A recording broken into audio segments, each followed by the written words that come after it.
Hello అండి, welcome back to Panya's kitchen and vlogs. ఇవాళ video వచ్చేసి మండే అండి. మండే మనం అయోధ్య రాముడి ప్రాణప్రతిష్ఠ అందరూ జరుపుకోవాలని చెప్పారు కదా. సో మా ఇంట్లో కూడా ఇవాళ ఆ ముందు రోజు ప్రిపరేషన్స్ అంటే నిన్న కంటిన్యూటీ వ్లాగ్ అండి ఇది. నేను లంచ్ వరకు పోస్ట్ చేశాను. లంచ్ ప్రిపేర్ చేసుకున్న తర్వాత ఇట్లా దేవుని సామాన్లు అవి కడిగేసుకొని ఇంకా బయట కొన్ని తీసుకోవాల్సినవి ఉన్నాయి. ఇంకా అవి తీసుకొచ్చుకుందామని వెళ్ళి పక్కనే పార్క్ ఉంటుంది, మా పాపని కాసేపు అక్కడ ఆడించేసి ఇంకా కావలసిన పూలు అట్లా అంటివి కొనుక్కొచ్చుకుందామని మార్కెట్కి వెళ్ళామన్నమాట. ఇక్కడ పార్కు పిల్లలకి పెద్దవాళ్ళకి మొత్తంగా అందరూ ఎక్సర్సైజెస్కి వస్తారు, వాకింగ్కి వస్తారు, చిన్నపిల్లలకి కూడా ఉంటుంది. ఇంకా మార్కెట్ పక్కనే ఉంటుంది. కాసేపు ఇంకా ఆడించేసి కావాల్సినవి కొనుక్కొచ్చుకుందాము అని చెప్పేసి బయటికి తీసుకెళ్ళాను. బయటికి తీసుకెళ్తే మా అమ్మాయి అల్లరి మామూలుగా ఉండదండి. ఇంకా కావాల్సిన నాకు పూలు, నువ్వుల నూనె, ఇంకా కొన్ని గ్రాసరీస్ అవి తీసుకొచ్చుకున్నాను అన్నమాట.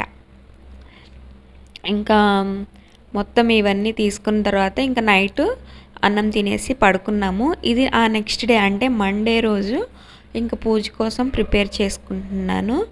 ఇంకా గడపలకి పసుపు అది రాసుకున్నాను, బయట ముగ్గులు పెట్టేసుకున్నాను. మా పిల్ల సైకిల్ వేసుకొని తొక్కేస్తే మొత్తంగా చెరిపేస్తుంది అనమాట. ఇట్లా కింద కూర్చొని అట్లా ఆగం చేస్తే మొత్తం పాడు చేస్తుంది. ఇంకా పూజ కోసం ప్రిపేర్ చేసుకుంటున్నానండి. దేవుడి పటాలు పైన ఉంటాయి కదా, తీసి కింద కూర్చొని చక్కగా పసుపు, కుంకుమ, గంధం బొట్లు పెట్టేసుకుంటున్నాను. పక్కనే మా అమ్మాయి కూడా వస్తుంది, తను పెడతానంటే ఎట్లా పెట్టాలి ఏంటి అని చూపిస్తున్నాను. ఇంకా త్వరగా పూజ అయితే చేసేసుకొని లైవ్ చూద్దాం అనుకున్నాను.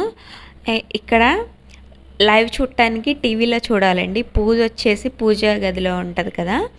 ఇంకా ఫోన్లో మా అమ్మాయి ఏమో షార్ట్స్ అవి చూస్తూ ఉంటుంది. ఫోన్ దగ్గర పెట్టుకుందామంటే తను నన్ను విసిగించేస్తుంది. ఇప్పుడు లైవ్ ఎట్లా చూడాలి ఏంటి, పూజ చేసుకుంటా లైవ్ చూడాలి అంటే నాకు పాసిబుల్ అవ్వదు అనమాట. ఒకటే ఫోన్ ఉంది కదా, ఇంకా టీవీ ఒకటి ఉంది. ఎట్లనో ఏంటో తర్వాత లైవ్ చూద్దాము అనుకుంటా ఇంకా పూజ అయితే స్టార్ట్ చేశానండి. ఇంకా సపరేట్గా రాముల వారి చిత్రపటం ఒక్కటే ఉంది. ఇంకా అది ఇట్లా ముగ్గు వేసేసుకొని, పద్మ ముగ్గు వేసుకొని, పీట ఒకటి ఉంటే దానికి పసుపు అను కుంకుమ బొట్లు పెట్టేసి నా దగ్గర ఒక ఇట్లా క్లాత్ ఒకటి ఉంది, అట్లా పరిచేసుకున్నాను అనమాట. ఎక్కువ ఆర్భాటంగా అవి ఏం చేయనండి, నా దగ్గర ఉన్న వాటితోనే చేస్తాను.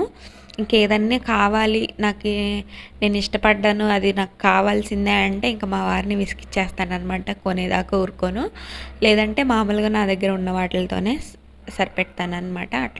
ఇట్లా ఉన్న వాటితోనే పూజ అయితే చేసేసుకున్నాను.